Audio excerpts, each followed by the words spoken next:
Could we come to order, please? We're about to start our meeting.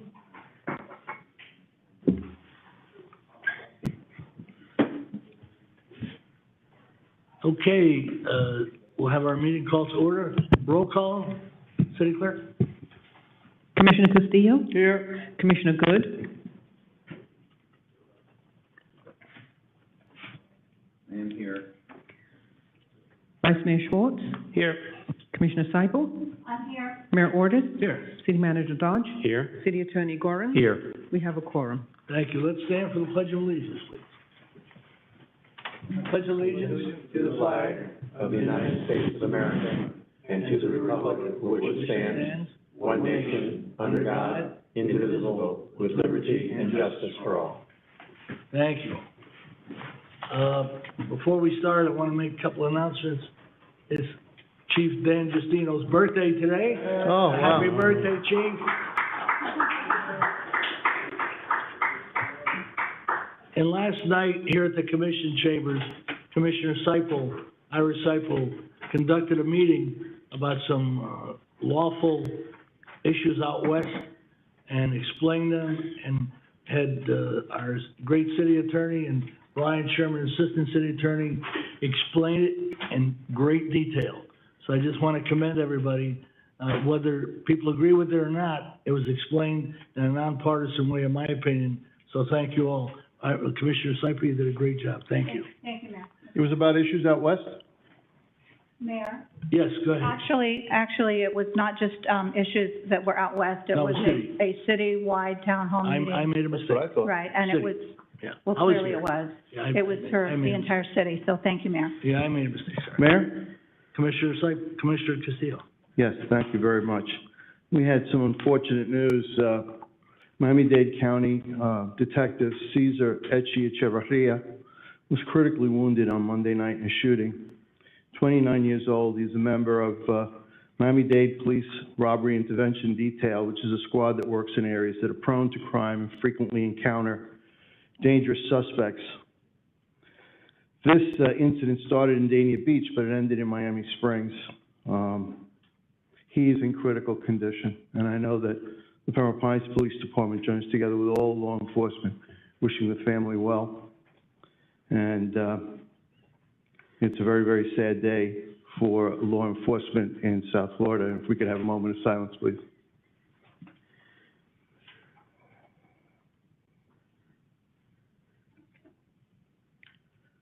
Thank you. Our prayers are with him. Thank you. All right, announcement of items to be pulled from the agenda, City Clerk. No items, Mayor.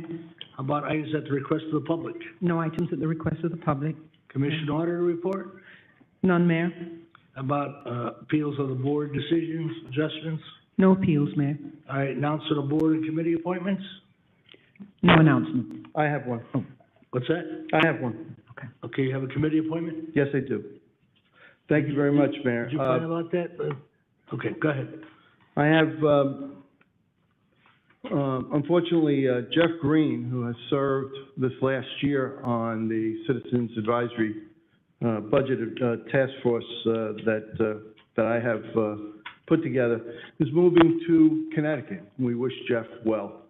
In his stead, from District 4, I am appointing Nelson Alloy. I'm not quite sure, but I think it's possible that Nelson is the longest-serving HOA president in Pembroke Pines right now. He was elected in 2003. If there's another, I don't know who it is, but certainly one of our longest-serving officials. He's recently retired as a police captain for Miami-Dade County, and he attended his first meeting yesterday. And I just want to congratulate him and thank him for his good citizenship on the Budget Council. Congratulations. City Clerk, did he fill out paperwork? Are we all set with that? Yes, he did, Mayor. All right, thank you very much. All right, on the consent agenda, items 1 through 15. What is your pleasure? No polls. Mayor, I'd like to pull item number 2 and number 8. Sorry, what was it, 2 and? 2 and 8. Anybody else? No polls, Mayor. Vice Mayor? No polls, Mayor. Okay, then I'll need a motion to approve on the consent. So moved. Items 1 3, 4, 5, 6, 7, 9, 10, 11, 12, 13, 14, and 15. So moved. Moved by Commissioner Castillo, is there a second? Second by Commissioner Seipel. Discussion? Call the roll, please. Commissioner Castillo? Yes. Commissioner Seifel? Yes. Commissioner Good? Yes. Vice Mayor Schwartz? Yes. Mayor Ordus? Yes. Motion passes. Okay, item 2, for some radios. Point of order for a Go second. ahead.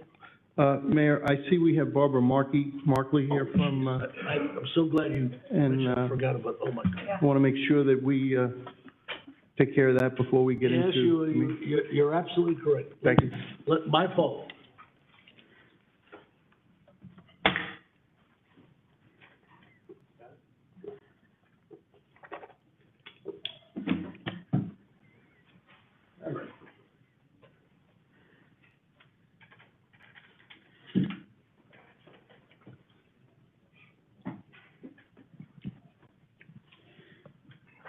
Got 14 notes on it, and I forgot about it.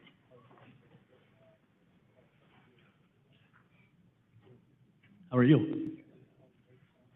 Yes, every year, we have a great presentation for Barbara Markley and Zip It and Lock It about guns that need to be secured. So if you, is Barbara here yet? She's in for Barbara. Okay, you want to come up?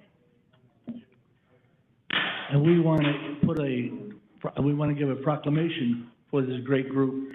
And it reads, as the City of Pembroke Pines Suicide Prevention Awareness Month, whereas the City of Pembroke Pines Commission is firmly committed to raising awareness about suicide prevention in the City of Pembroke Pines and Broward County.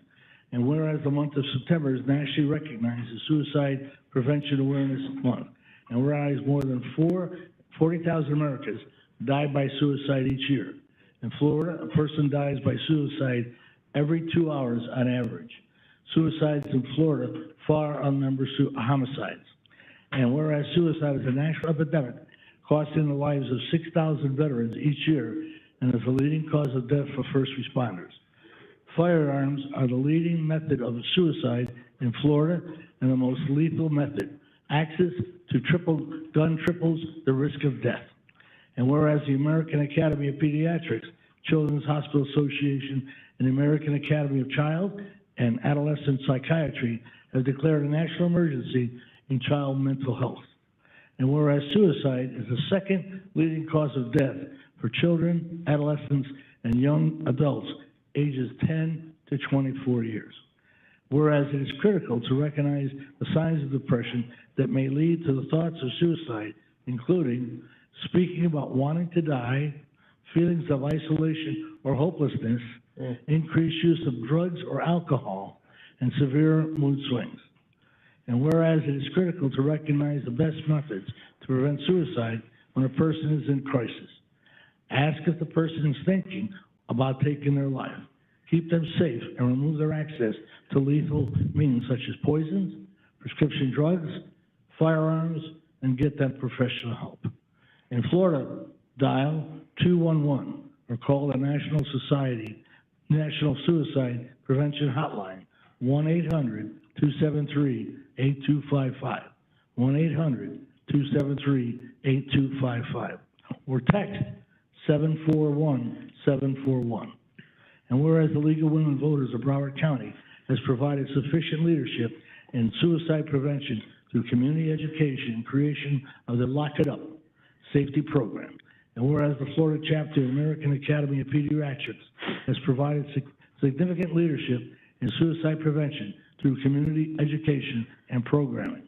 Now, therefore, I, Frank C. Ordus, by the authority vested in me as mayor of the City of Pembroke Pines, on behalf of the City Commission, do hereby proclaim the month of September as Suicide Prevention Awareness Month, and enthusiastically supports the mission of Lock It Up and the League of Women Voters of Broward County Gun Safety Committee, as well as the Florida chapter of the American Academy of Pediatrics, by encouraging safe storage of firearms and removal of other lethal weapons to prevent suicide. So we want to present that to you.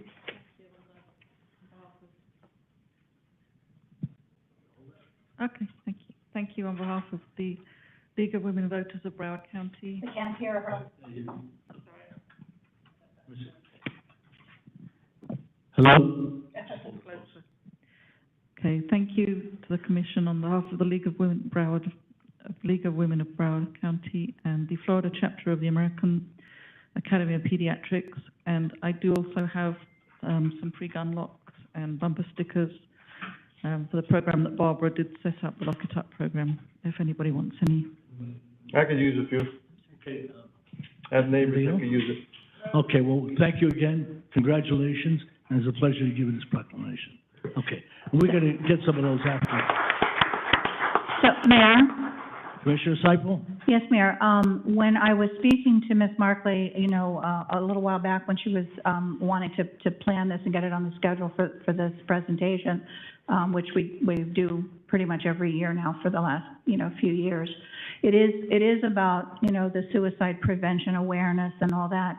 But since guns seem to be one of the major tools most used in suicides, that's how it was sort of a natural segue into this whole Lock It Up program. And while it clearly is not just about young people, it's about people of any age, any occupation, that any walk of life that feel like they are struggling and they have nowhere to turn and they become so desperate that that's the out that they choose.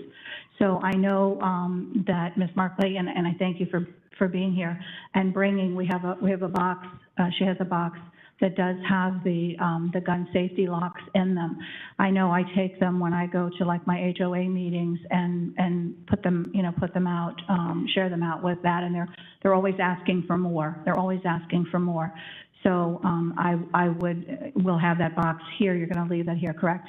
And so my colleagues, I know, have always expressed, you know, a desire to have some and to share them out, not only just at HOAs, but in your own neighborhoods and whatever group you happen to be a part of. You know, just always please bring that up and talk about it, because it's very, it's a very serious subject. And if we have an opportunity through a Lock It Up to perhaps prevent some horrible tragedy from happening, then by all means, let's try to make that happen. So any of you all that want, anytime you can, you know, contact our office and get, you know, we always have them in the office, the lockups, and we would greatly appreciate it with you all sort of sharing this message and sharing the ability to get these gun locks to actually participate in the Lock It Up. Okay, so thank you for being here. Thank you, Mayor. Thank you, Commissioner. And I want to thank this commission for recognizing that. We've been doing it 5 or 6 years or better, and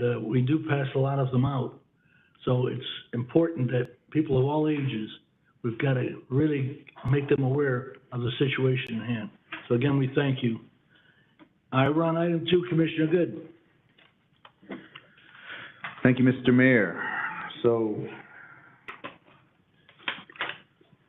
item number 2, motion to approve the maintenance of 480 Motorola radios for the city's police department by Motorola Solutions for a total amount not to exceed $32,352 pursuant to section 35.18 paren C paren 7% paren D of the City Codes of Ordinance. Second by the Vice Mayor. Go ahead, Commissioner. Thank you, Mr. Mayor. So I want to first say that, you know, I'm very familiar with the new 911 system and the new radios and the conversion and the interaction with the county, and we really literally are, you know, locked into this system. And so maintenance is certainly, I support that 100%. My question is more along the lines of, you know, our procurement code, and, you know, so I can better understand, you know, how we apply our procurement codes to some of these procurements. So, you know, to the city manager, I guess, if, I guess we are speaking about section 35.18 paren C paren 7% D, which states that maintenance service, when considered to be in the best interest of the city and recommended by the using department and services to be performed by the equipment manufacturer, manufacturing service representative, or a distributor of the manufacturer equipment, The services may be procured without following a competitive sealed process. So I don't have any questions in regards to the manufacturer, you know, who the manufacturer is and things of that nature. But I do have a question too, and maybe I can be educated here for a moment. In the attachments, there is a Broward County P25 System and Services Master Agreement. And just taking a look at that master agreement, it was done by Broward County. And it looks like it was certainly done on behalf of all the cities within Broward County. And the question is, does that service master agreement not have maintenance in it, where we can use the master agreement to procure? City Manager? I'm going to defer to Mark from procurement, please. Mr. Gomes?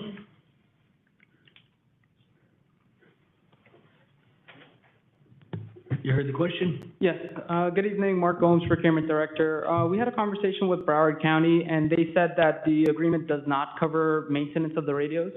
They did say that the county is looking to provide maintenance moving forward, but not at this point. They might actually do it in-house in the future. Mr. Good? Okay, so that's the question I had, 'cause it was rather extensive, and the way I read it, it seemed like there was, but if you confirm with the county that they were not going to allow the maintenance component of it, I understand that. Thank you. All right.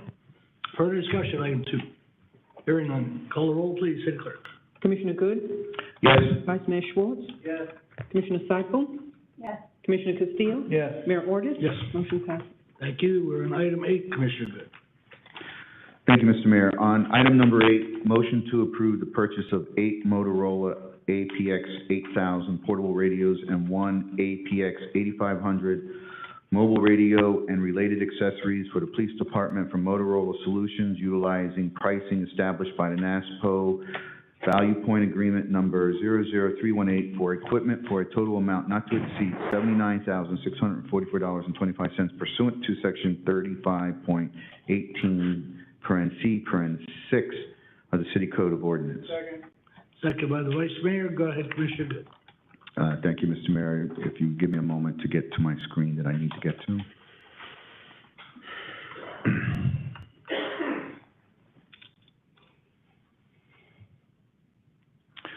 So again, it's just me wanting to better understand how our procurement code pertains to procurement of items. And I do, again, support, the radios, recognizing, the future needs. But when I look at, section 3518C6 states that cooperative purchasing plans are exempt from this section. So I understand that. So the cooperative agreement is, I guess, attachment, it's the Motorola Solutions NASPO Value Agreement. Are you asking a question? No, I'm just stating that that's what it is. And in section 2 of the agreement, which would be on page 3 of the agreement, it says participants in scope. And it says this cooperative purchasing agreement may be utilized under the following conditions. And so when I read that, I thought maybe I might have been expecting another document that would be associated with this item. The very first section, 2.1, participating entity says contractor, which is Motorola, may not sell public safety radio products and services under this cooperative purchasing master agreement until a participating addendum acceptable to the participating entity and contractor is executed. And then it continues to say some other things, and there's some other restrictions, et cetera, et cetera. But the question I have is, what is considered a participating addendum for this procurement? Because I didn't see anything else in the attachments that would lead me to believe that we had signed an addendum utilizing this cooperative. Mr. Gomes? Mark Gomes, Procurement Director. This is the National State Procurement Organization. So it's, states normally put out the procurement solicitation documents, award a contract, and other states can join in and participate in that. So generally, when the state of Florida joins in on that and makes it into a state agreement, they enter into a participating addendum. I haven't been told before that municipalities need to sign a participating addendum. It's normally for the states, from my understanding. I'm not quite certain I understand the response, and so to the city attorney, I just need to ask: is this a legal procurement? If I may respond, Mr. Mayor, the answer is yes. There will need to be some written form of confirmation of what is being decided this evening, whether it's in the form of a letter agreement or an MOU or an addendum of some sort. I read the same paragraph that you do. This contract is with the state of Washington, and states in the cooperative process can sign on, and Florida is about to or already has. There will need to be some acknowledgement that the money that the city spends in Pembroke Pines is allocated to the product that's been authorized by the cooperative. So there will be some document besides just an email that says, thank you very much for your purchase. There will be something which will be following this approval this evening. So if you're saying that the state is the purchasing entity or the participating entity that executes the agreement, why would that not be a part of this item? I'd have to defer to staff, but obviously this is it's not a Florida document per se, but that doesn't mean that Florida hasn't already engaged in a commitment with the cooperative to in fact do the product delivery. Mr. Gomes, further? Yes, I'd have to double check that the state of Florida also executed a participating addendum in regards to this agreement. All right. Okay, Mr. Mayor, you know, like I said, I know how important this stuff is. I just don't know that this is a legal procurement. I'm not going to hold this up, but I won't be able to support this item because I just don't believe it's a legal procurement at this point. I have a question to the city attorney. If there was any question of legal, would it be before us? Is it a question of me? If there was any question of legality, would it be before us? The commissioner has a point to raise, and the part and parcel of his conversation relates to potential additional documentation. If the commission were to make a motion this evening to approve this, which if the majority would choose to pursue it, then staff would be obligated, as would the administration, to securing whatever documentation is required to in fact perfect the acquisition. The simple motion to approve this evening will only engage in the next level, which is to commit to the process. Okay. And there'll be no money spent, as far as I can tell legally, until that process, from a documentation perspective, is perfected. Thank you. Vice Mayor? Commissioner raises the correct point. I'm sorry. Vice Mayor? The city attorney was clear. Closer to the mic, Vice Mayor. Said the city attorney was clear to answer my question. Okay. All right, any further discussion? Item E. Hearing none, call the roll, please. Commissioner Good? No. Vice Mayor Schwartz? Yes. Commissioner Seifel? Yes. Commissioner Castillo? Yes. Mayor Ordus? Yes. Motion passes. All right, those are quasi-judicial consent agenda. We're now on ordinances and resolutions. Second reading ordinance, city attorney, item 16. Thank you, Mayor and Commissioner. Item 16 is a motion to adopt proposed ordinance number 2022-08 on second and final reading. There will be a public hearing, as you know, Mayor and Commission. Proposed ordinance number 2022-08 is an ordinance of the City of Pembroke Pines, Florida, amending section 72.04 of the city's Code of Ordinances entitled Vehicles Shall Not Obstruct Traffic to provide for the issuance of citations for obstructing a right-of-way, providing for codification, providing for conflict, severability, and providing for an effective date. Item 16 on the floor for consideration. Thank you, Mayor. Moved by Commissioner Seifel. Second? Second. Second by the Vice Mayor. Discussion. Quickly. Vice Mayor, go ahead. Item 16. Thank you, Police Chief. Thank you for bringing this forward. This is certainly going to be a tool in the toolbox. The public needs to take responsibility of ensuring that students are dropped off at the appropriate place and time. We can only have so many officers in so many places. And what I saw this morning in a school drop-off is, you know, they make sure that the police officers aren't looking, and that's when they go ahead and have the kids get out of the car and run across the street. So, this is certainly gonna evolve, as we start, enforcing, the ordinance, and you have my full support. I know it's gonna be, somewhat of a challenge in the beginning, but certainly, if enough enforcement is done, I think we'll have, the less possibilities of a child being hurt by, you know, walking in the middle of traffic. So the general public has a responsibility. We all have responsibility as citizens to ensure that the public remains safe. I would ask parents to not have your child leave your vehicle unless it's at the designated spot. It's not making things any faster, it's just making things a lot more dangerous for drivers who may be behind you or the children who may be in the middle of the street. So again, Chief, thank you for you and your administration for bringing this forward.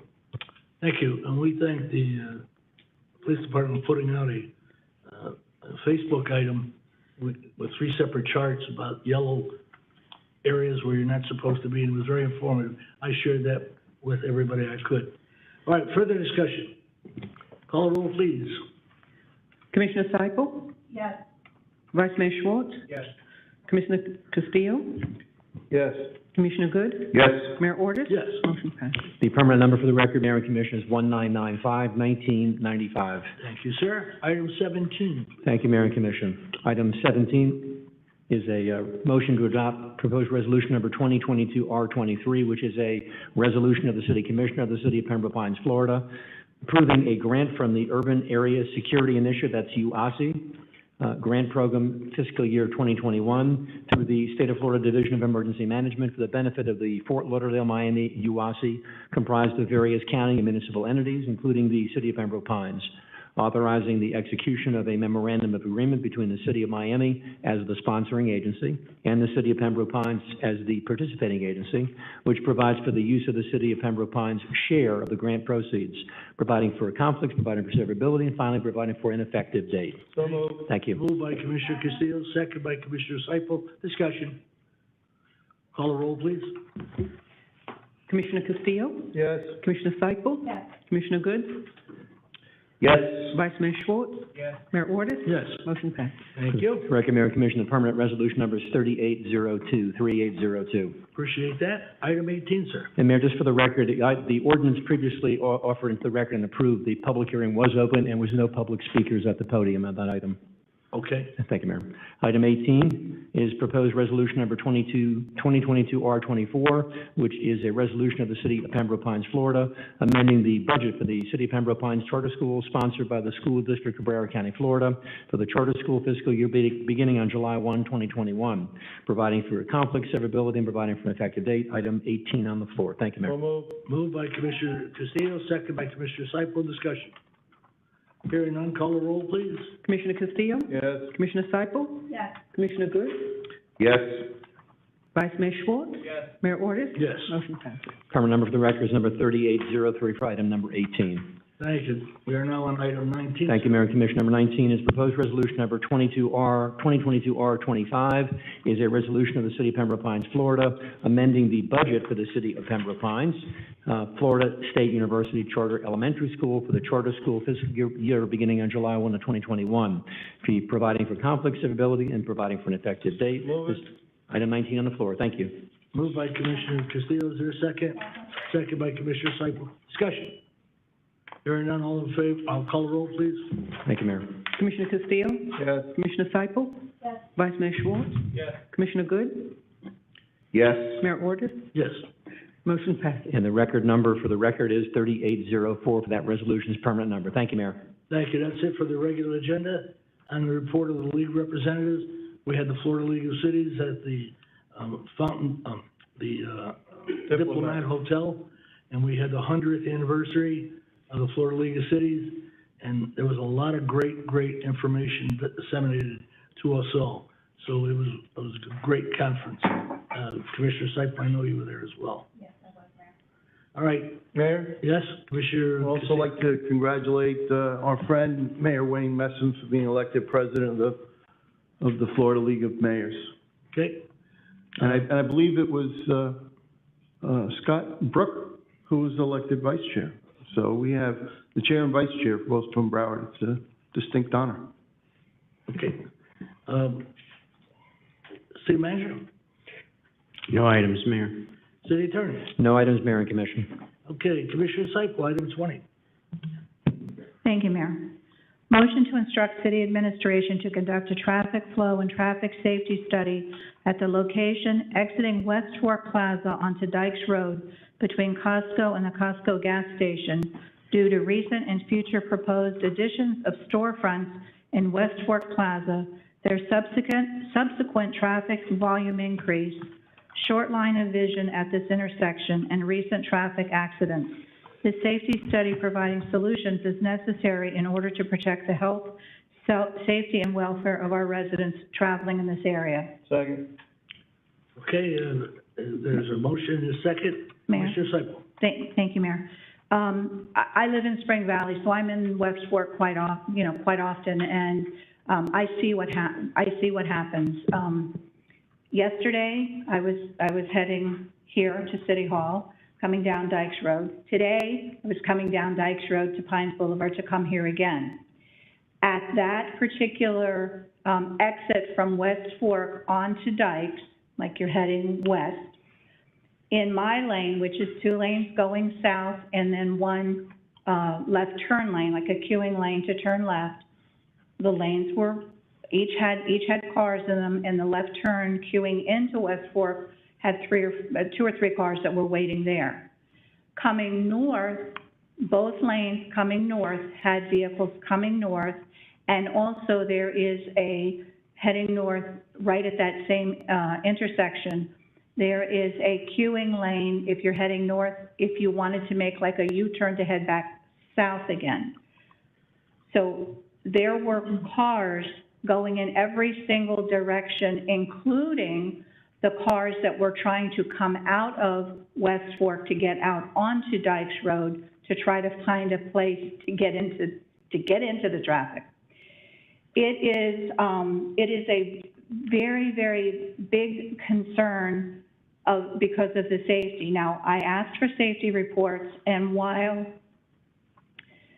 they are saying that yes, there were accidents there were some collisions there were some T-bones, there were some fender benders, there were some, I'm not sure what I don't remember the exact word, but like side by side where you just kind of brush each other, get too close in the lane. Some of those things do happen. There have also been, and I know I happen to have been there in the center when it happened a couple of years ago. There was a fatality, and I'm not sure. I think there's been a second fatality there, right in that area as well. But I won't say that because I'm not sure. I am sure about the one, but I think there's twice. I think there's twice. The reason that I'm bringing this forward is several reasons.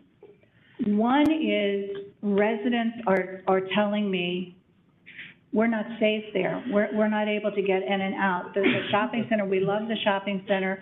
We utilize the shopping center, but the design is not good. The design to get out is not good. And while I have always been, a friend of businesses, small business, big business, whatever business is coming into Pembroke Pines, have always been supportive of those.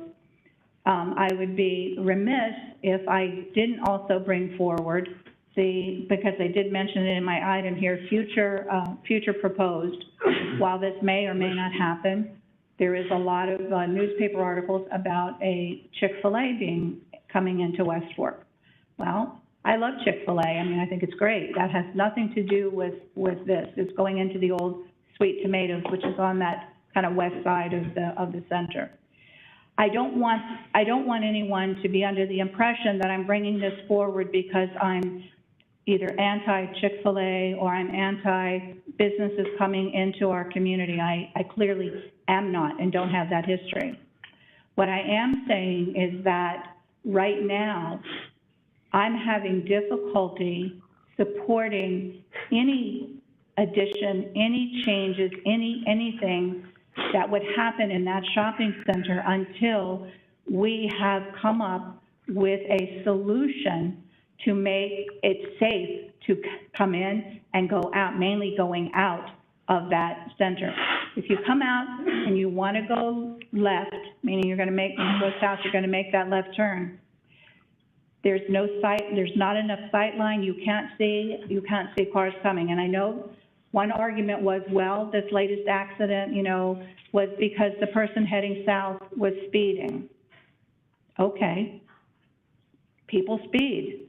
But if we know that that is a problem, design problem, and we can't stop speeders, we can't have an officer sitting at every location to stop speeders. But if we know about it and we know that there's a potential for injury, what have you, I don't like that we just sit back and don't do anything. If we know about it, why can't we be proactive and make changes that make it safe for our folks? Why do we have to wait for some horrible tragedy to happen and then be reactive? Why can we not? And we've argued that up here many times, saying we need to be more proactive on things that are happening within our city. So I have spoken with a number of residents from those surrounding communities that have contacted me and have shared their very serious concerns about making a change there to make it safe to be able to get out. I would hope that we would consider coming out, that you have a right turn only, and you have to come out as a right turn at that location. You can get into and you can get out of that center on 3 locations on Pines Boulevard that are much safer than that.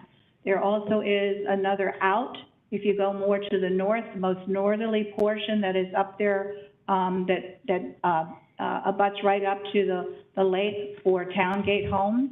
You can get out there and you can go very safe. It's much safer up there. So I am very concerned about this, and I'm trying to be a voice for the residents that are telling me we need some help. We need something to be done there because it is not safe. We love the shopping center. We want to continue supporting and using it, but we need some help. So colleagues, what I'm asking you all is for some support on asking administration, asking administration to study this and to come back to us with some ideas, some concepts, something that we might find acceptable, that the residents would find acceptable, and that first and foremost will help improve the health, safety, and welfare of our residents that are there. Our police, you know, are out there and they do a fabulous job all the time. But they can't always be there for speeders. They can't always be there for those who don't judge the distance correct and pull out and have a horrible accident. All right, let's find out from... I'm asking for that support and would hope that my colleagues would see this as an ask for a study to come forward with city to give us some options. Mayor, Mr. Stam, could you come forward? Thank you, Commissioner.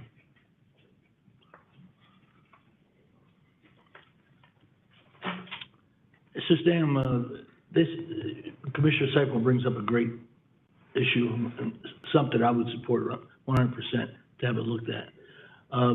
Where Chick-fil-A is going with the sweet tomatoes, that building is being moved to the edge, I understand. It's being physically moved.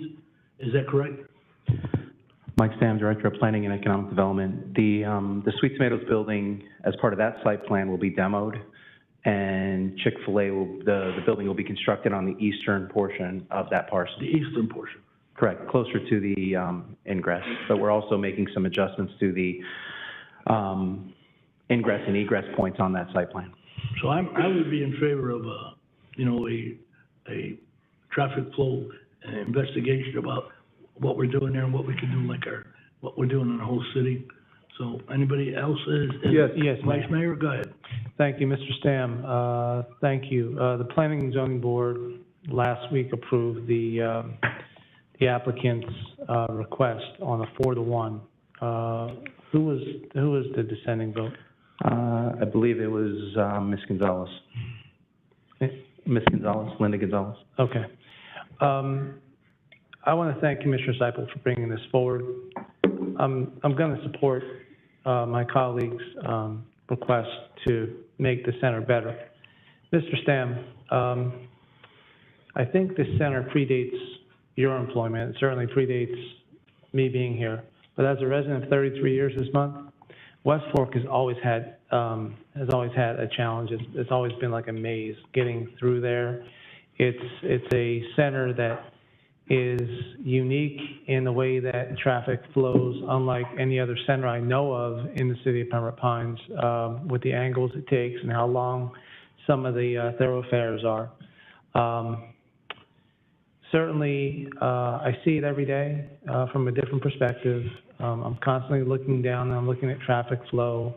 The townhouses are going up, which I saw like 2 or 3 of them so far being built. So we know that there's going to be some additional activity in the very near future. So I think Commissioner Seipel's item is very, very timely. Now, this question may not be for you, so if the city attorney can jump in, what power does the city have after seeing a study? Because I believe that Commissioner Seipel has already identified certain traffic flows or certain cut-ins or cutouts that may improve things. I'm certain that Let's find out. the commissioner has already spoken with engineering and spoken with your department, and because that's what we do. So after this comes back, city attorney, what authority do we have to ask the owner of the center to do these things? City attorney? I have a quick question for Mr. Stam. The premise of this application will bring it before the commission at some future moment, correct? Which application? Chick-fil-A? It does not. So for the record, the item does not come back to the commission for Correct. approval. So I want the record to be clear with the type of kind of application pending, the matter is. Point of clarification, Go ahead, Commissioner. City Attorney, sorry to interrupt you, but it's my understanding this was on the P and Z very last meeting.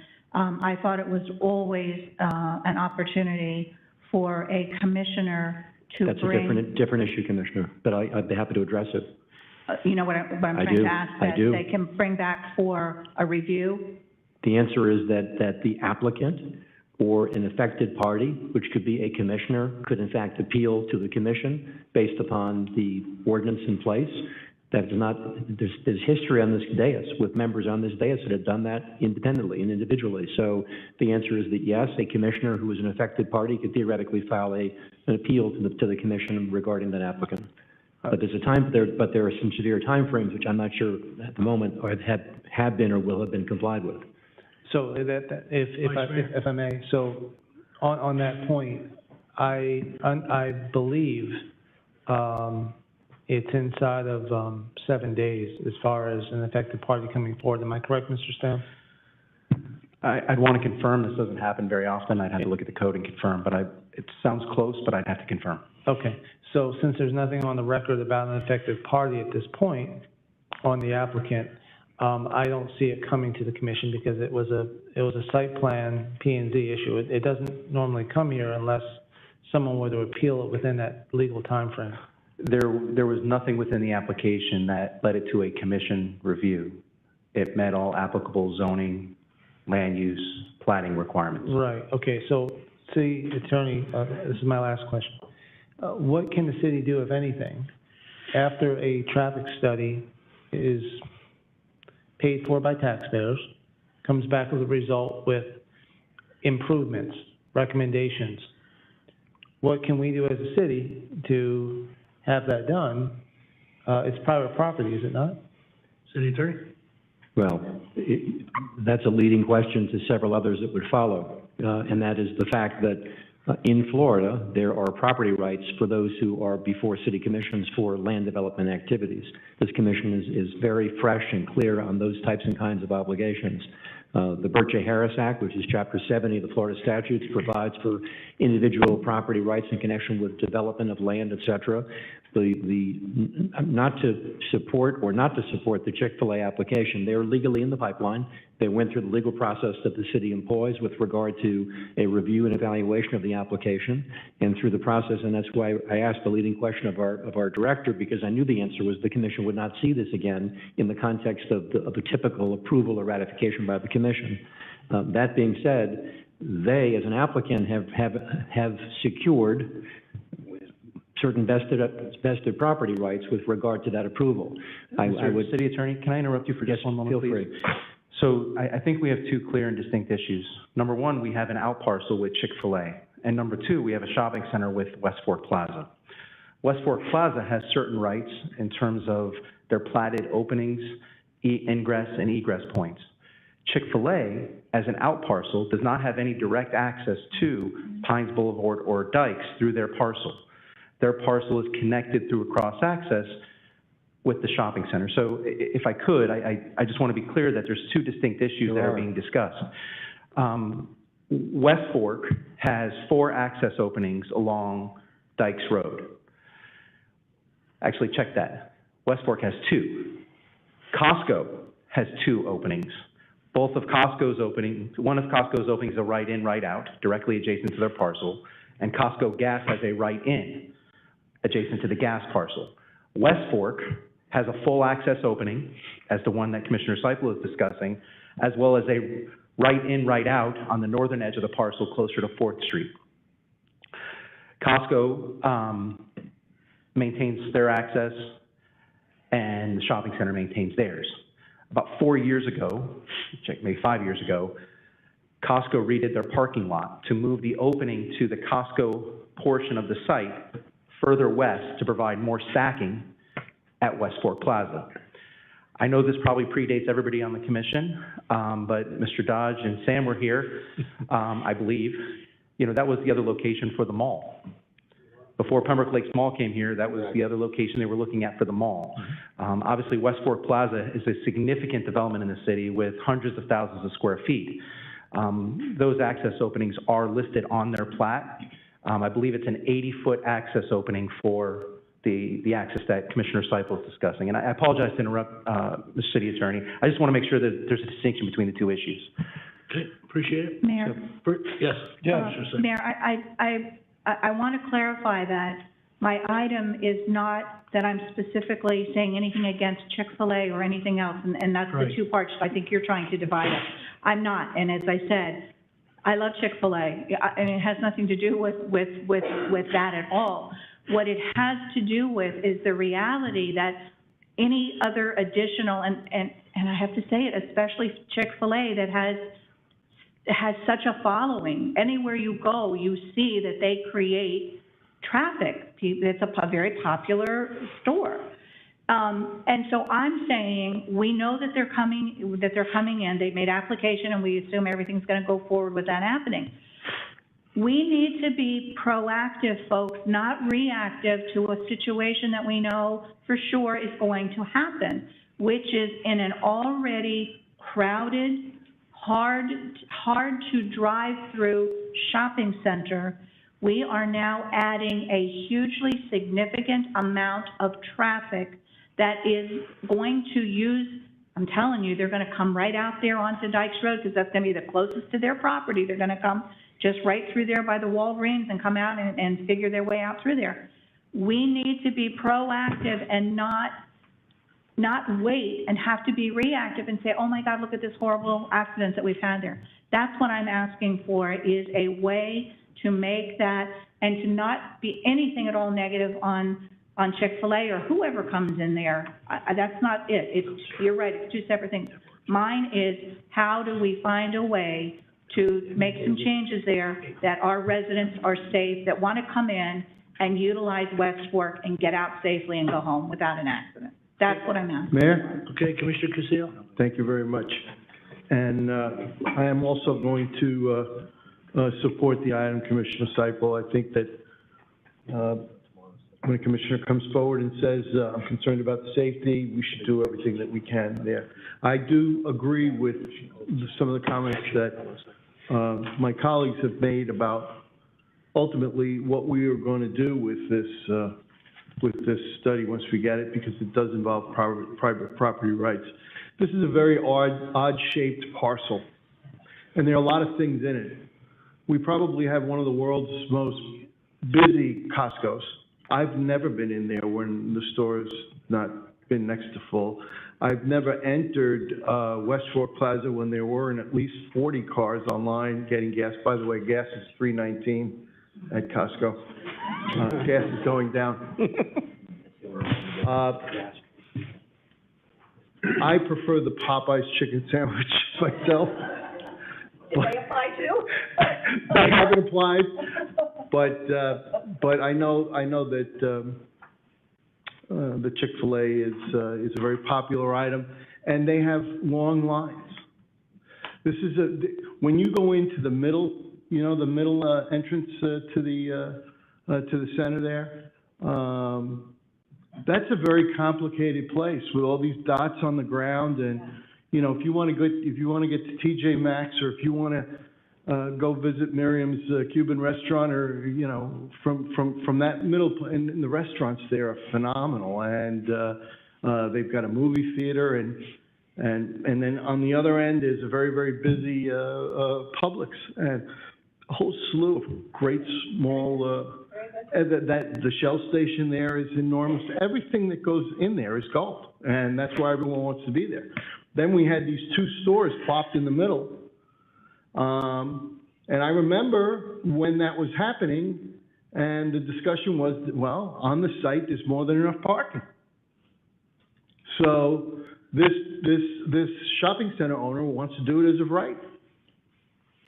When you think about it, the only center, although I think it's actually a little safer, that's more complicated in its layout than this is the Coquina Center over by in Davie, off Sheridan. That's also a somewhat complicated layout, but because of the length of the roads, it makes it easier to get in and out of there.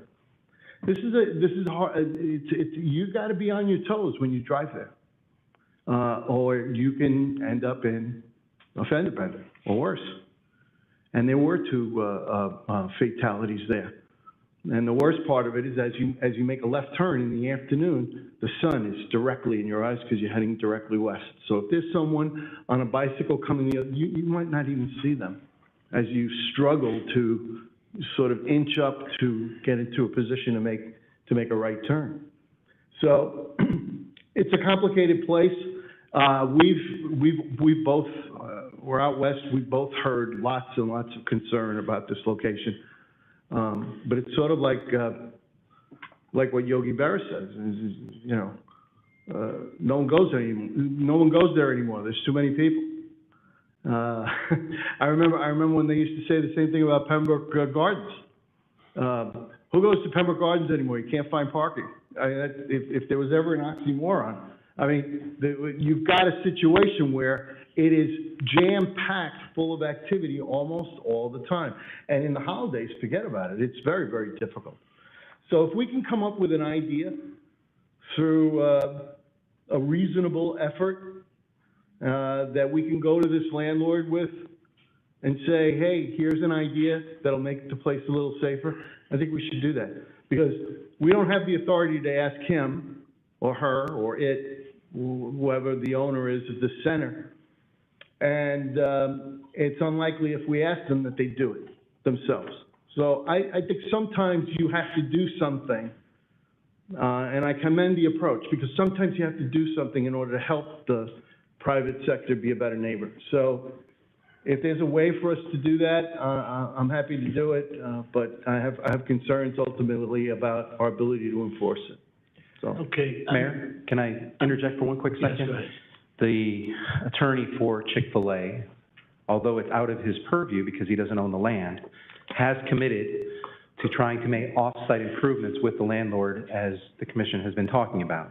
He's working with Invest Trust, who owns West Fork Plaza, to see if there's internal improvements they can make to the internal roadways to make it safer. They already are beginning with that. He is also trying to work with Florida Department of Transportation to see if there's off-site improvements that he can make along Pines Boulevard that could also make it safer. He has committed to those things, and they are trying to work through those things. The challenge with those things is that they're out of his control. This parcel is landlocked in terms of the Chick-fil-A item, not necessarily in terms of the West Fork item. So I just want to make sure that's clear on the record. That is occurring right now, and we are trying to work with him on that. If I could, I just wanted to add one more thing. The most complicated place in the whole, in the whole shopping center is that middle entrance and exit. That's spaghetti vote. I have to tell you that it might annoy a lot of people, but it would be a lot safer if it was just one way in and one way, two ways in and two ways out. So on the far left and over by the Shell. Now, it would annoy people because it would take a long time, but that in and out in the middle is what causes the majority of the problem. And like the mall, yes, like the very much mall, so. since the traffic would back up on Pines Boulevard, you have to have free flow traffic. What confuses many of our residents as they enter that plaza is they don't realize they don't have to stop. Right. So as you enter the plaza, you don't have to stop, and it's free flow in, and that Everybody confuses stops. many folks. Just like the mall, when you enter the mall on 118th and 114th, you have the same And scenario. there's a left turn there as well. The left Correct. turn gets to go. Yep. Mr. Mayor, Mr. Mayor, Go ahead. it's the city attorney.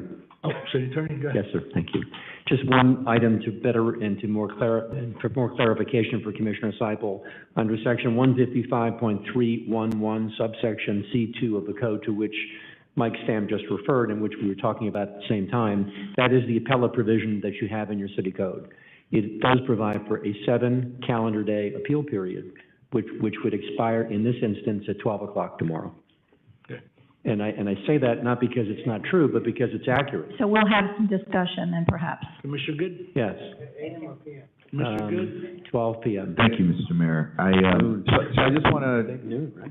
Noon. as I listen to the conversation, yeah, I clearly understand it because there certainly is the Publix/Lowe's complex at the corner of University and Pembroke Pines that has a very similar complicated movement, et cetera. And I'm actually interested listening to this because I almost had to deal with this very similar circumstances because of a modification that was going to create a much more complicated situation, sort of like what you're speaking to now. And so one of the things is, and I hope that there is a capture of the appeal process and that it can meet the appeal criteria, because I do agree that the onus of the on-site private property fix needs to be with the private property, the developer, not the burden of the city. So, I mean, because I do support the study, I don't know if we're talking about public or the private components of this, or both. Okay. The appeal was I just want to say that when we renamed that entrance from the south to the north as you go into the plaza, West Fork Plaza, used to have a different name. And I remember we had it about 10, 15 years ago, renamed it. But I would be in favor of any study to try and improve it if we could. So I'm going to. So, Mr. Mayor, if I may finish up, so, again, like I said, I don't know if it's public or private. I don't know that I'm in support of the private component at this point in time. I assume that my colleague is going to, go through this appeal process, and maybe we can, if this is incorporating the private component, I would rather wait until after that appeal process is done before I agree to a private component.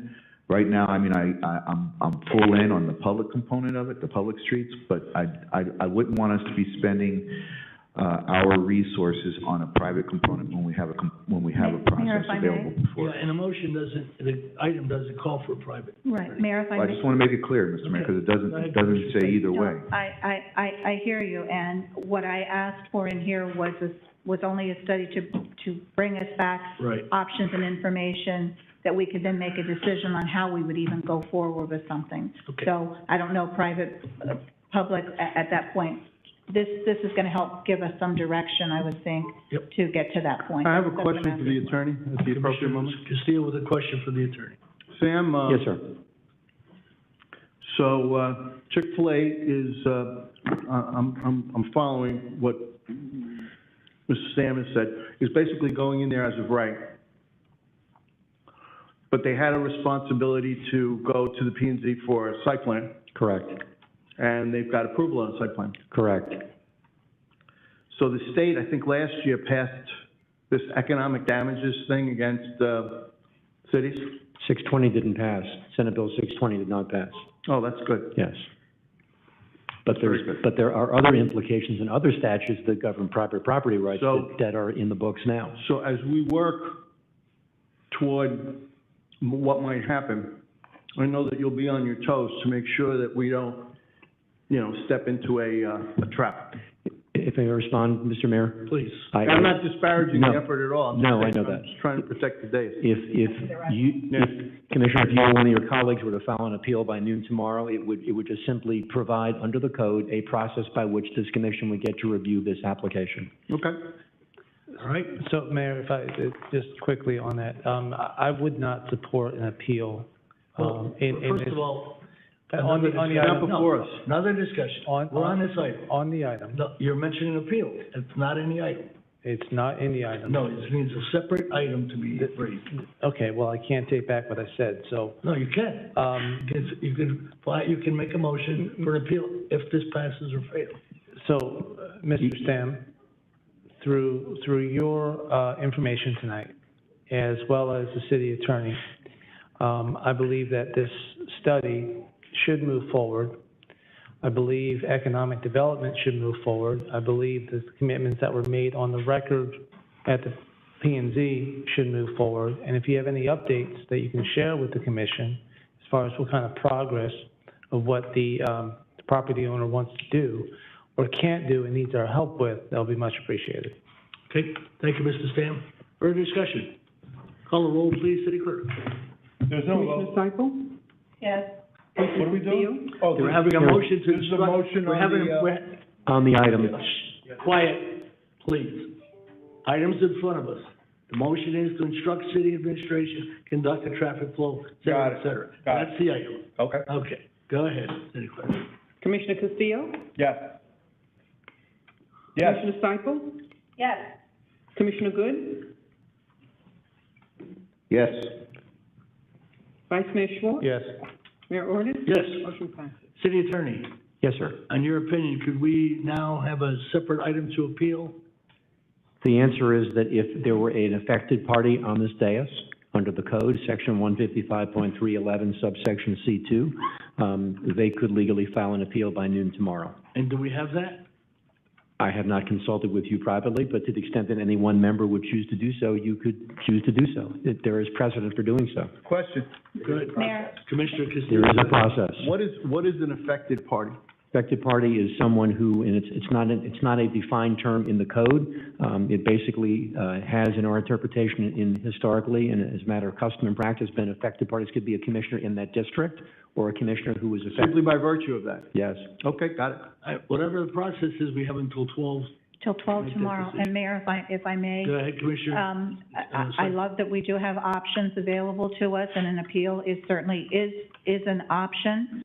I personally would like to have more conversation with our city attorney before I would make a request for an appeal, and I have until noon tomorrow to do that. Okay. I can't speak for the rest of you, but that's my opinion. We can do that?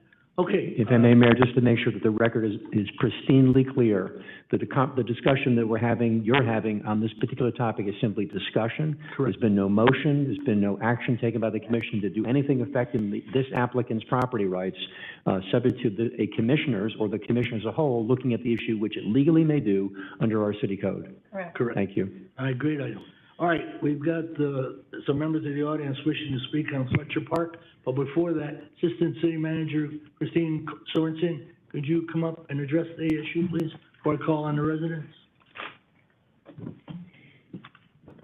What is the issue? Fletcher Park.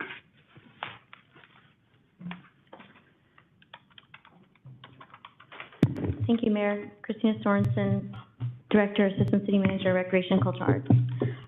What you're referring to, and what I'm assuming that most of the parents are here today, is a decision that I've discussed with all of you that we're going to be bringing before you at probably one of the meetings in September. And that is to not renew the facility use agreement that we currently have with Pembroke Pines Girls Softball at Fletcher Park. My recommendation is going to be to turn that park over to West Pembroke Pines Girls Softball and have them run the program. Since that time, I've now had some time to discuss with some of the parents and also with Ms. Nicolette, who runs a program called BP Academy out of Fletcher Park. Come to find out that BP Academy was running underneath of Pembroke Pines Girls Softball. We, the city, did not have a relationship with BP Academy. I hadn't even spoken to Ms. Nicolette until today. Prior to today, I'd never even spoken to her. The request from BP Academy, and I'm assuming what most of the parents are here today for, is that they would like to continue running their program out of the park. And what I told Ms. Nicolette was, for me, I have no intention, and I don't think the city has any intention of turning a single girl away from this park. That was not the goal here. I also have no intention of taking away their identity, whether they call themselves BP Academy or Thunder. That was not what we were trying to accomplish. We were simply trying to consolidate our efforts for girls softball in Pembroke Pines and grow our program. I have asked Ms. Nicolette to share with me documents that she has, some insurance documents, so we can start having discussions on how we can make it work for them. We have a facility use agreement that all of our youth organizations utilize, and we don't have an agreement with her right now. I have since told her that since I put Pembroke Pines Girls Softball on notice that they are not to continue their operations, I did tell Ms. Nicolette that she can continue to have her girls practice there. Last thing we want to do is to turn girls away from the park. So in the meantime, I said we can have discussions and we will continue the discussions. There's nothing solidified yet to figure out the best way for them to continue their program, whether it's some agreement we have with them or whether it's an umbrella underneath of West Pembroke Pines Girls Softball. They will all have an opportunity to continue to play at Fletcher Park. Thank you, Ms. Sorensen. I have 3 people who want to speak in the audience. 3 hands go up. Who wants to speak? One,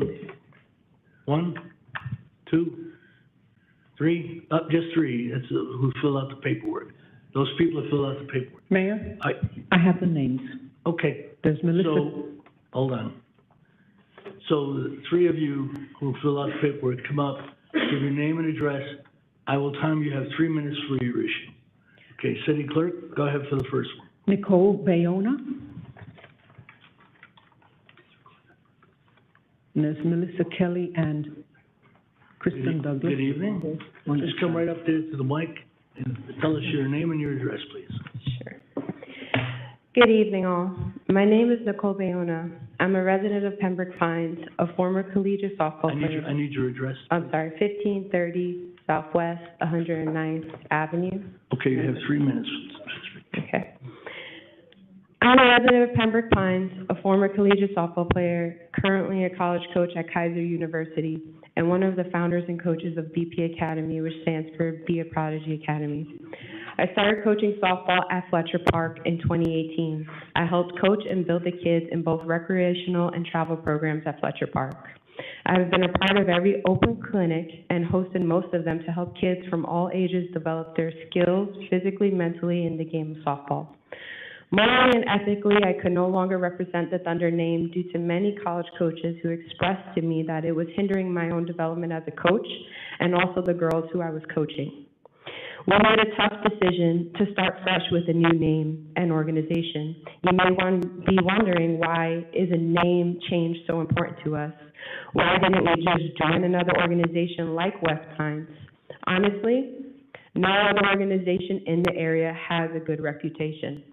I know this because several of my current parents and players come from parks where the leadership is similar to the one of Fletcher Park. Secondly, several college coaches have expressed negative feedback as well. I did not want to go from one dysfunctional mess to another. Starting a new organization is not what we wanted to do, but I know it was the best way to get these girls what they needed to be successful. Also, many of the families at Fletcher Park would not want to play for West Pines, the Diamond Dusters, or any other organization in the area due to their negative experiences at those parks. The parents themselves can voice their own concerns. The previous board of Pembroke Pines girls softball made an agreement with BP Academy in January. This agreement consisted of BP Academy coaches helping them coach their recreational teams, which included an 8U, 10U, 12U, and 14U. This consisted of 10 to 12 players per team, which totals about 30 to 48 players. We took that on and helped coach those teams. We also had other BP Academy 18U teams volunteer as well. So we had not only had helping them, but we were also helping our own girls, and we had 3 of those teams. For the past 8 months, BP Academy has paid Pembroke Pines girls softball $1,000 per team per season, a total of $5,000, to utilize the parks, to keep our equipment there, to maintain, and the lights that rarely went on. This was charged by that organization, and that was even charged when I was part of the Thunder organization before we changed to BP Academy as well. I gave this information to Tom Joyce months ago, and I never received a follow-up. With that being said, not much has been done with our contributions. When we questioned and looked for accountability, no answers were provided. Okay, could you wrap up, please? You're 3 minutes. I'm sorry. That's all right. You're doing good. Thank you. Just to wrap it up, Fletcher Park has allowed BP Academy to empower young ladies of all ethnic backgrounds and cultures. Our community is very diverse, and it's crucial to keep that going. Our biggest concern is today we received a letter from Christina Sorensen saying that West Pines will be taking over. Kids will still have a place to play, which I am thankful for. However, what they fail to understand is that this was never discussed with us. At the same time, I have 8 seniors that I have to get into college. And they're already in showcases under the BP Academy name. If we change our name, we will be waitlisted and they won't have that opportunity. Okay, thank you very much. Thank Ms. City Clerk, the next name? Melissa Kelly. Hello, need your name and address, and you have 3 minutes, please. My name is Melissa Kelly. I live at 6471 Pershing Street in Hollywood, Florida. Hollywood? Hollywood. We can move on, but that's why I am here today, because my daughter was one of the girls that went to other parks that started at Rotary Park in Hollywood, and went to another park and found out it was the same experience with travel softball. The girls are pushed aside many, many times, and when we went to Fletcher Park and found Nicole, we have stayed there for the past 3 years. She is one of those seniors that Nicole is talking about. She has to get into a college this year. If she doesn't play softball in college, I don't know what's going to happen to her. And there's, like she said, there's 6 seniors on our team that we need to have our schedule in play this year. But I'm not even talking about just the seniors. These little girls, they look up to those big girls. They volunteer their time. Those 18U girls volunteer their time. We clean the park. They need someone to look up to, and Nicole and Kristen and Shanti, those are the ladies that they are building a legacy of leaders. They say that on their logo. They're doing that. And we need to be able to have these girls continue to go to Fletcher Park. That's their home park. That's what they're used to.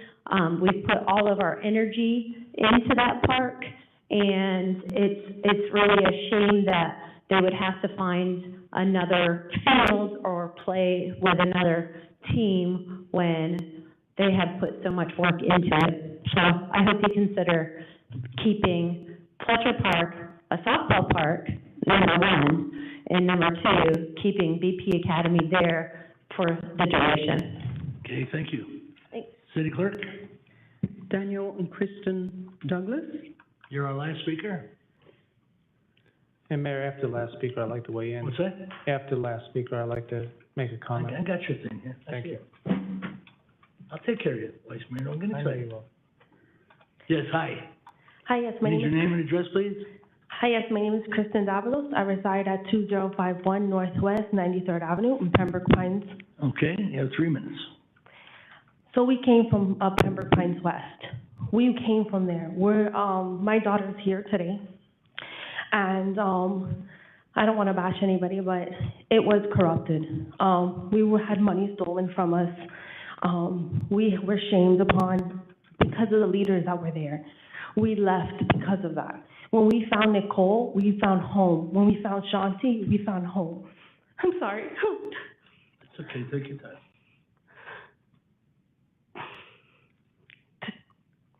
You got this. My daughter's been playing softball for 4 years. And to tell her that Fletcher is no longer her home with Shanti, Nicole, and Kristen, it breaks my heart. These girls have a bond like no other. And when I found out that they were just gonna give the park without giving these women that have literally put their heart and soul into this park, even when Pedro Herrera turned them down and knocked them out time after time, they put their blood into this park, and so did we as parents and my children. We all are there every weekend, every weekday, at least 5 days a week at Fletcher Park. We've cleaned up. We have done car washes. When we were told that we're not allowed there, we would go somewhere else. We've been kicked out of the park because the insurance of the board previously was not paid for. Hold on, sorry. I'm asking you and I'm begging you to give us a chance. If you don't give us a chance, you wouldn't know what we have and the legacy that they have to build for these children. It's not about me, it's about my child. Having a home at Fletcher with them. Thank you. Thank you very much. Commissioner, Vice Mayor, you want to say something? Sure.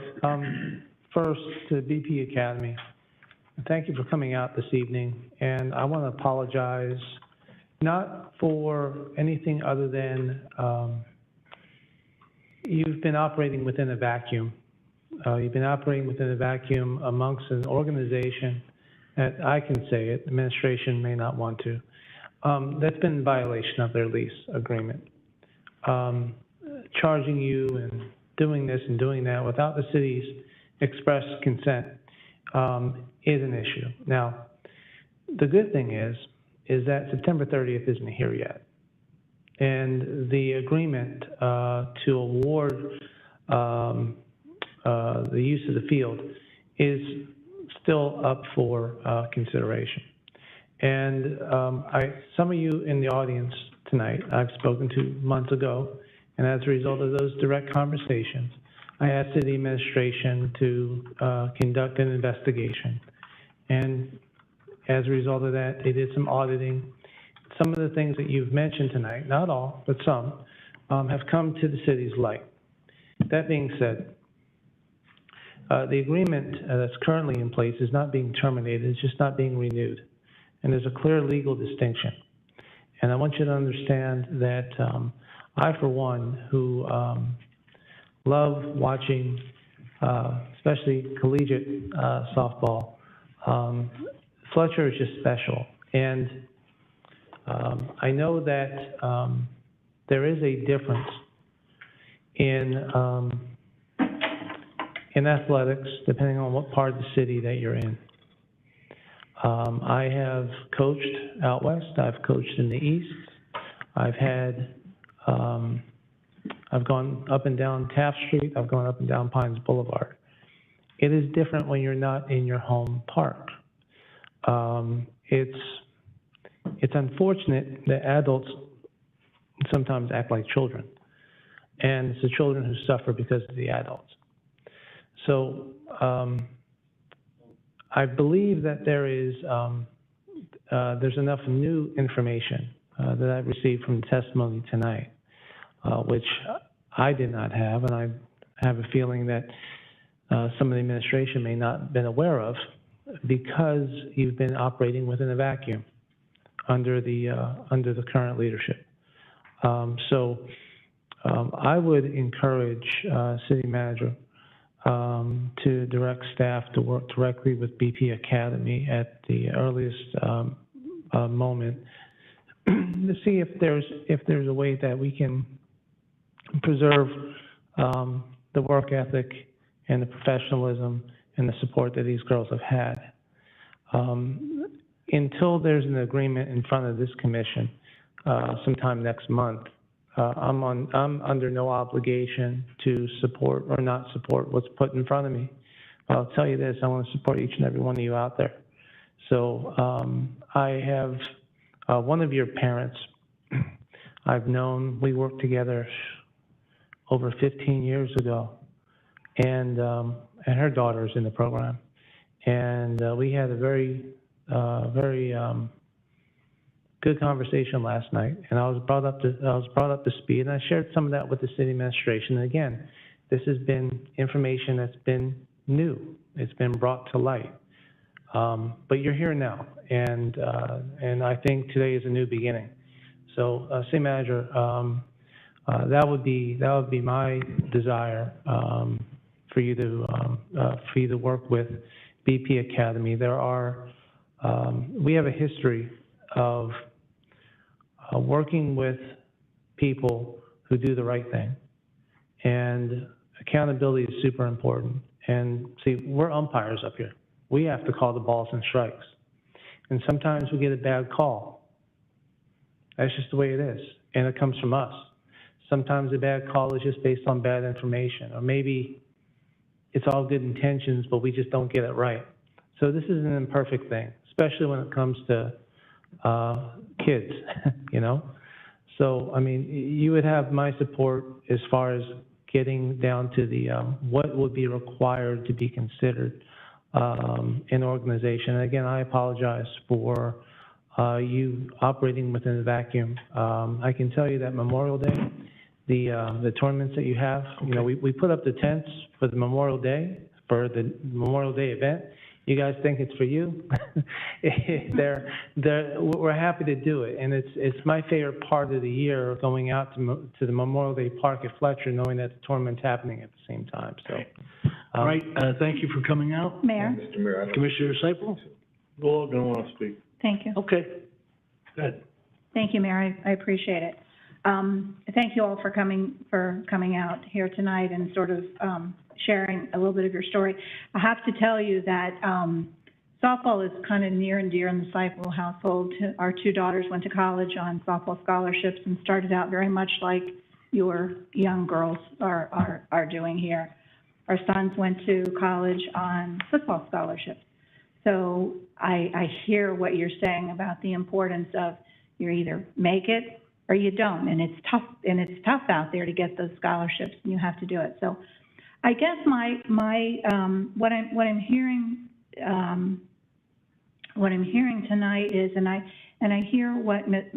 Sorensen, we had a conversation about, and I hear some of what were her concerns, certainly valid concerns. But then I'm also hearing a little bit tonight that some of the concerns, I'm not sure who was responsible for those concerns that she was feeling, or that was happening out there.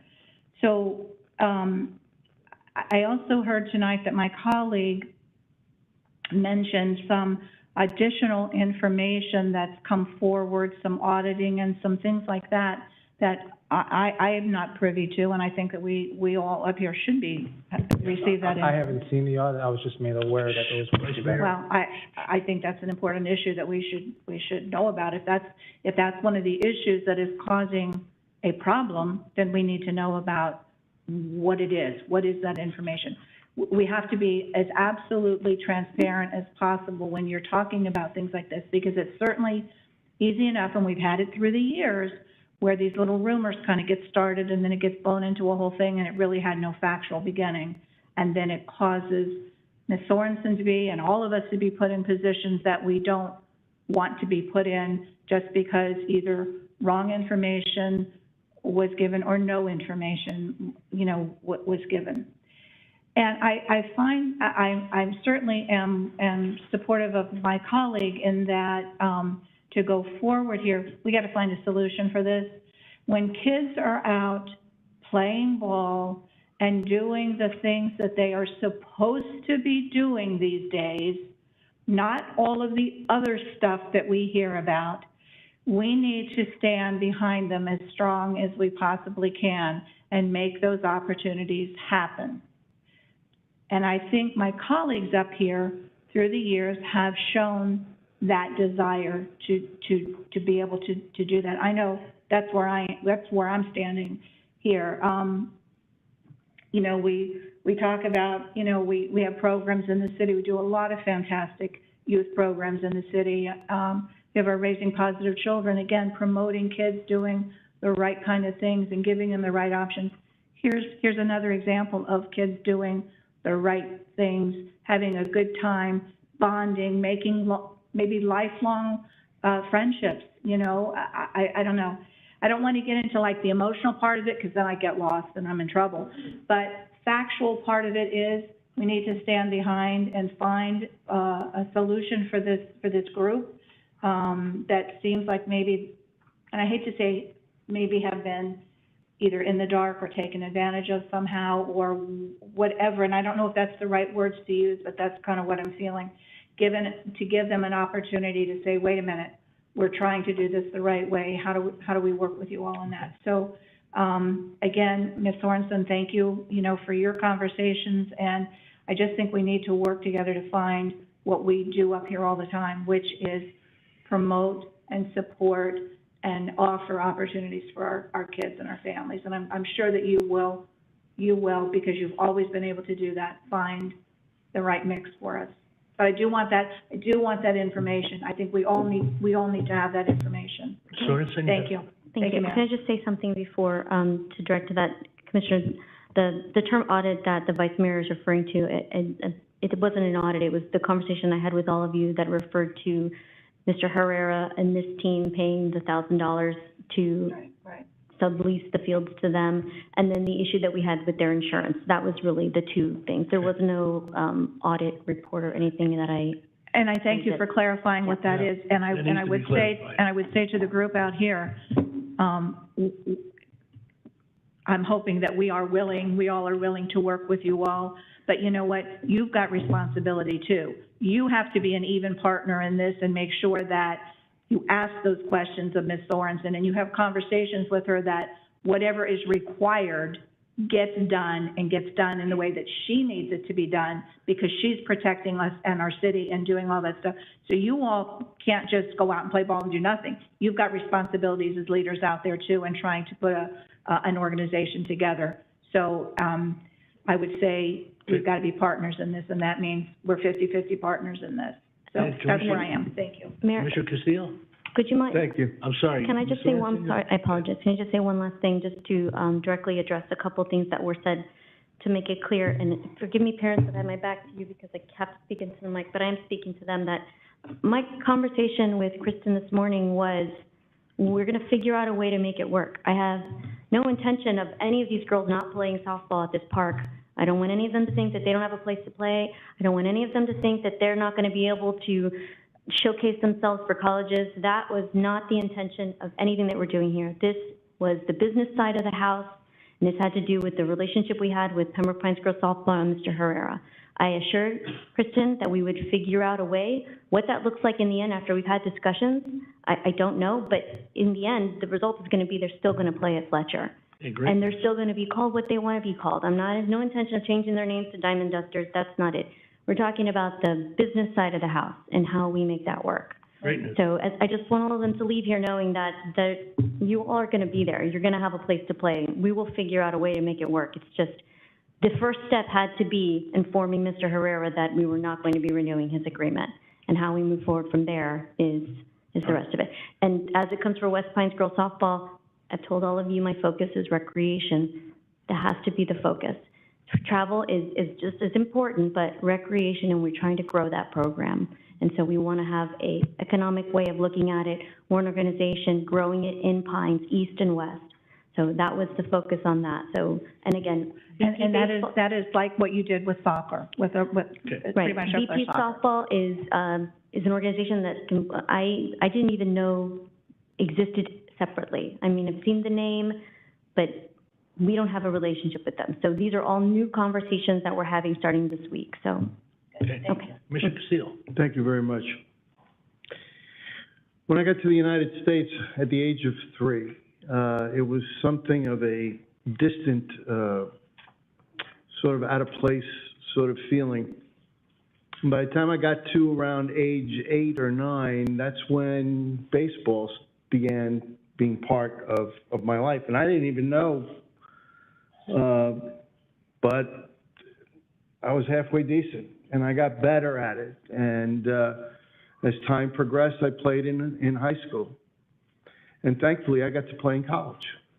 And if it hadn't been for that, I wouldn't have been able to go to college because my family didn't have the money to do that.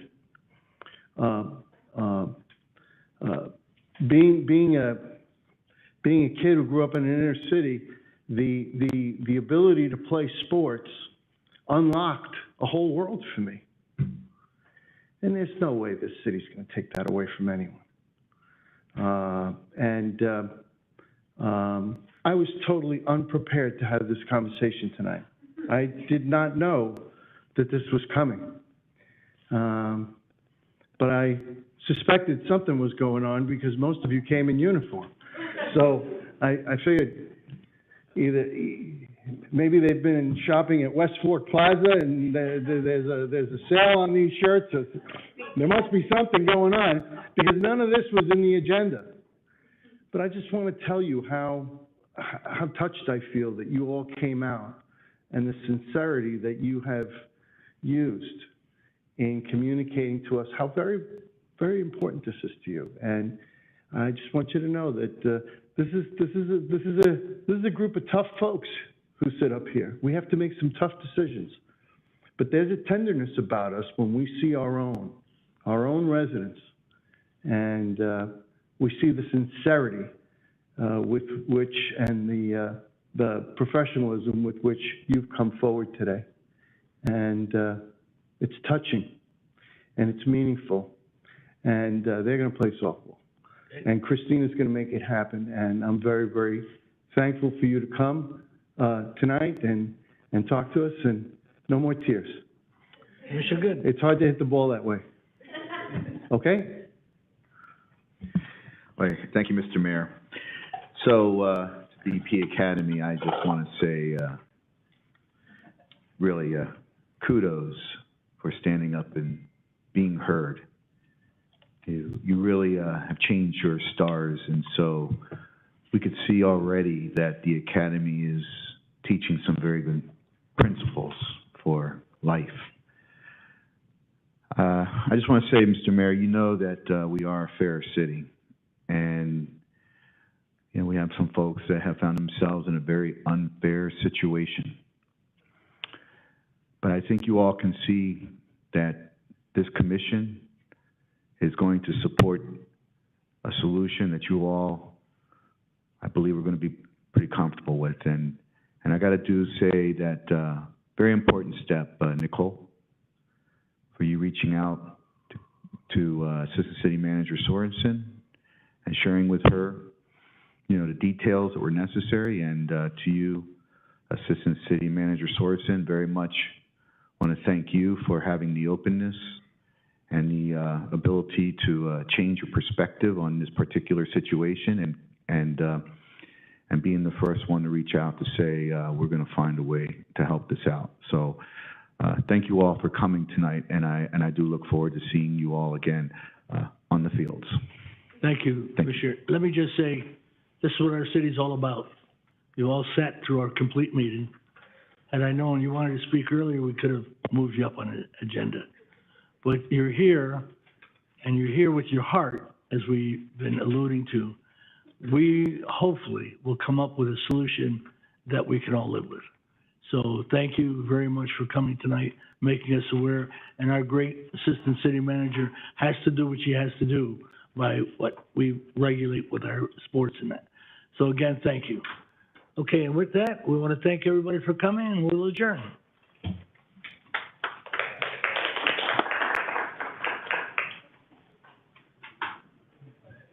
We'll adjourn.